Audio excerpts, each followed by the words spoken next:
For the first time in history, people and machinery are working together, realizing a dream. A uniting force that knows no geographical boundaries without regard to race, creed, or color. A new era where communication truly brings people together. This is the dawn of the net. Want to know how it works? Click here to begin your journey into the net. Now, exactly what happened when you clicked on that link? You started a flow of information. This information travels down into your own personal mailroom, where Mr. IP packages it, labels it, and sends it on its way. Each packet is limited in its size. The mailroom must decide how to divide the information and how to package it. Now, the package needs a label containing important information, such as sender's address, receiver's address, and the type of packet it is.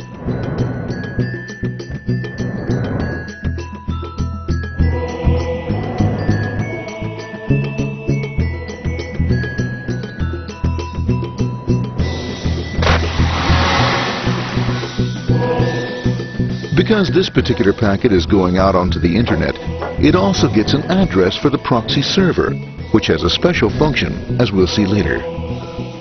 The packet is now launched onto your local area network, or LAN. This network is used to connect all the local computers, routers, printers, etc. for information exchange within the physical walls of the building. The LAN is a pretty uncontrolled place, and unfortunately, accidents can happen.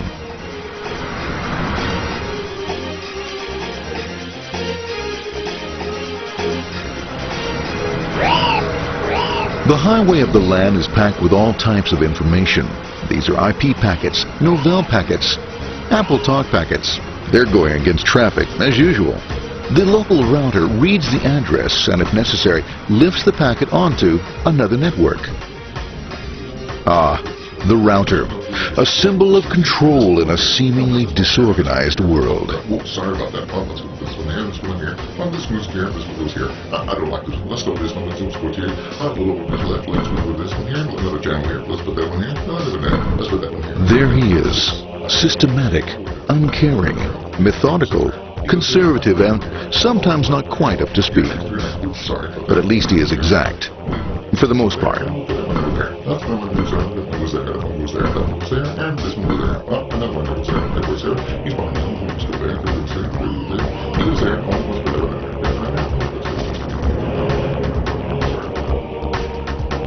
there. As the packets leave the router, they make their way into the corporate intranet and head for the router switch. A bit more efficient than the router switch plays fast and loose with IP packets, deftly routing them along their way.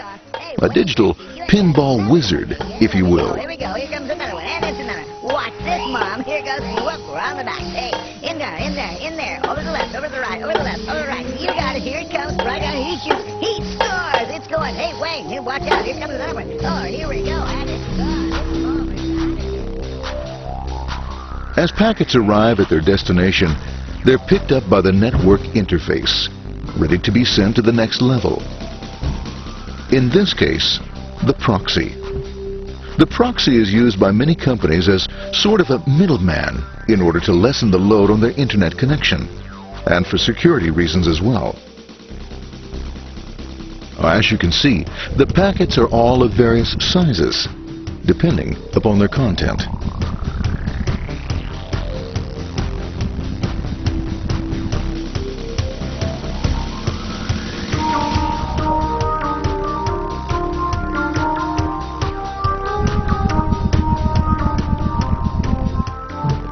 The proxy opens the packet and looks for the web address, or URL.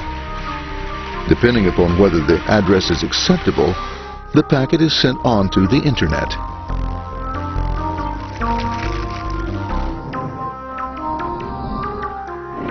There are, however, some addresses which do not meet with the approval of the proxy, that is to say, corporate or management guidelines. these are summarily dealt with. We'll have none of that. For those who make it, it's on the road again.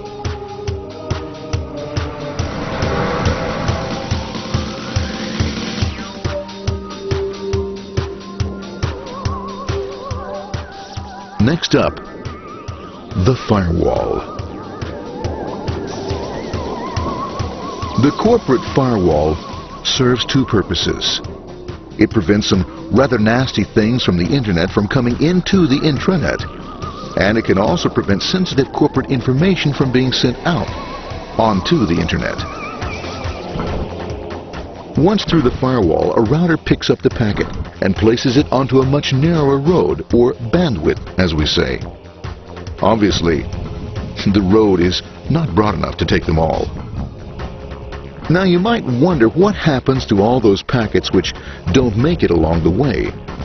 Well, when Mr. IP doesn't receive an acknowledgement that a packet has been received in due time, he simply sends a replacement packet. We are now ready to enter the world of the Internet. A spider web of interconnected networks which span our entire globe. Here, routers and switches establish links between networks. Now, the net is an entirely different environment than you'll find within the protected walls of your LAN. Out here, it's the Wild West. Plenty of space, plenty of opportunities, plenty of things to explore and places to go. Thanks to very little control and regulation, new ideas find fertile soil to push the envelope of their possibilities. But because of this freedom, certain dangers also lurk. You'll never know when you'll meet the dreaded ping of death. A special version of a normal request ping, which some idiot thought up to mess up unsuspecting hosts. The paths our packets take may be via satellite, telephone lines, wireless, or even transoceanic cable. They don't always take the fastest or shortest routes possible, but they will get there. Eventually. Maybe that's why it's sometimes called the worldwide wait. But when everything is working smoothly, you can circumvent the globe 5 times over at the drop of a hat. Literally. And all for the cost of a local call or less. Near the end of our destination, we'll find another firewall. Depending upon your perspective as a data packet, the firewall can be a bastion of security or a dreaded adversary. It all depends on which side you're on and what your intentions are. The firewall is designed to let in only those packets that meet its criteria. This firewall is operating on ports 80 and 25. All attempts to enter through other ports are closed for business.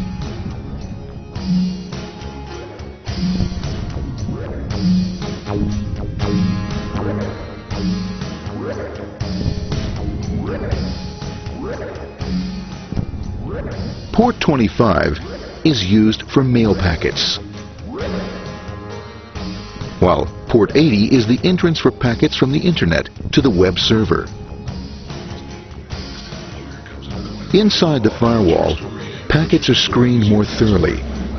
Some packets make it easily through customs, while others look just a bit dubious. Now, the firewall officer is not easily fooled, such as when this ping of death packet tries to disguise itself as a normal ping packet. It's okay, go on, it's okay, no problem. Have a nice day. Be out of here. Bye. For those packets lucky enough to make it this far, the journey is almost over.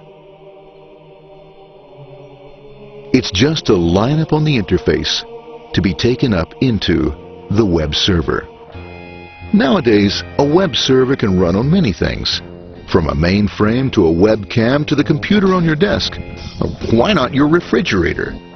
With a proper setup, you can find out if you have the makings for chicken cacciatore or if you have to go shopping. Remember, this is the dawn of the net. Almost anything's possible. One by one, the packets are received, opened, and unpacked. The information they contain, that is, your request for information, is sent on to the web server application.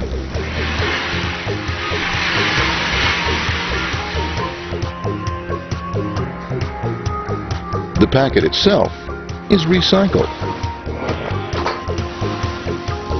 ready to be used again, and filled with your requested information.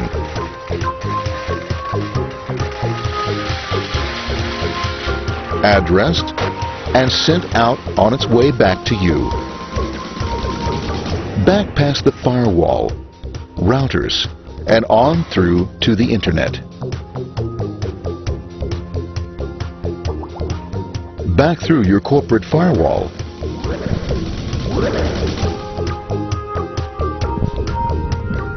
And onto your interface. Ready to supply your web browser with the information you requested. That is, this film.